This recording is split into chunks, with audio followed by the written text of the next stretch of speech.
लाखा घर बेचेर हात पारे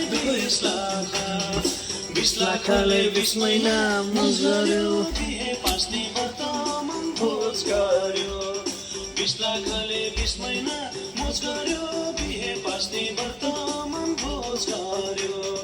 हामीले आमा साह्रै नै बाटी छन् चामलसित पिठो फुर्सादी छन्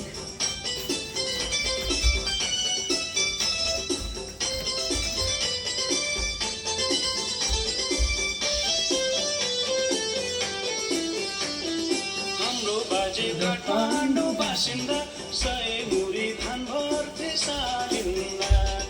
हजुरमाले चाँदी मुर्खनेर जोडिदिन जमिन सन्तानलाई भनेर हजुर बाउको त्यो बिघ्न सम्पत्ति बाउले बेच्दै नातिको यो गति